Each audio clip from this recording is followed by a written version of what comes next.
જય શ્રી કૃષ્ણ, જય દ્વારકાધીશ મિત્રો. આજે આપણે અધ્યાય 17નો 26 અને 27 એમ બે શ્લોક સમજીશું. સદભાવે સાધુભાવે ચ સદિત્યત પ્રયુજ્યતે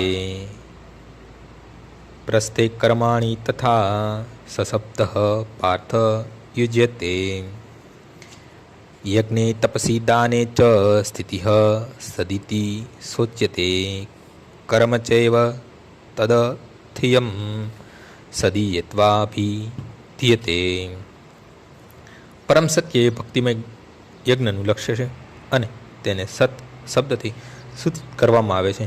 એ પૃથાપુત્ર, આવા યજ્ઞનો કરતા પણ સત કહેવાય છે અને એ જ પ્રમાણે યજ્ઞ, તપ તથા દાનના બધા કર્મો પણ સત કહેવાય છે કે જે પૂર્ણ પુરુષોત્તમ પરમેશ્વરને પ્રસન્ન કરવા માટે કરવામાં આવે છે.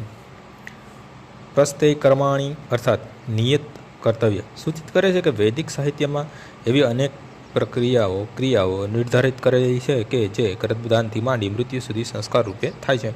આવા સંસ્કાર જીવનની અંતિમ મુક્તિ માટે કરાય છે. આવા સર્વ ક્રિયાઓ કરતી વખતે ઓમ તત્સતનો ઉચ્ચાર કરવાથી ભલામણ થઈ છે. સદભાવ તથા સાધુભાવ શબ્દો આધ્યાત્મિક અવસ્થા સૂચવે છે. કૃષ્ણ ભાવના વૃત્તમાં કર્મ કરવા એ સત્વ કહેવાય છે અને જે મનુષ્ય કૃષ્ણ ભાવનામૃત કાર્યો પ્રત્યે પૂર્ણપણે સભાન હોય છે તે સાધુ કહેવાય છે. શ્રીમદ ભાગવતમમાં કહ્યું છે કે ભક્તોના સંગમાં આધ્યાત્મિક વિષય સ્પષ્ટ થઈ જાય છે. આના માટે સતામ પ્રસંગાત શબ્દનો ઉપયોગ થયો છે. સત્સંગ વિના મનુષ્ય દિવ્ય જ્ઞાન મેળવી શકતો નથી.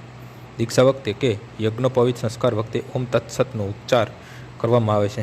તેવી જ રીતે સર્વ પ્રકારના યજ્ઞોમાં યજ્ઞનું અંતિમ ધ્યેય ઓમ તત્સત અર્થાત પરમેશ્વર જ હોય છે. તદ અર્થીય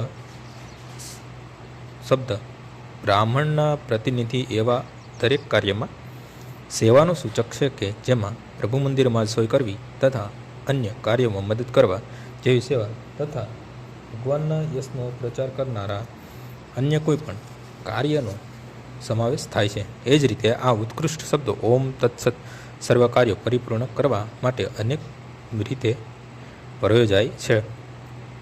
આજનો શ્લોક અહીં પૂર્ણ થાય છે. આવતીકાલે ફરીથી સવારે 6 વાગ્યે મળીશું. જય શ્રી કૃષ્ણ.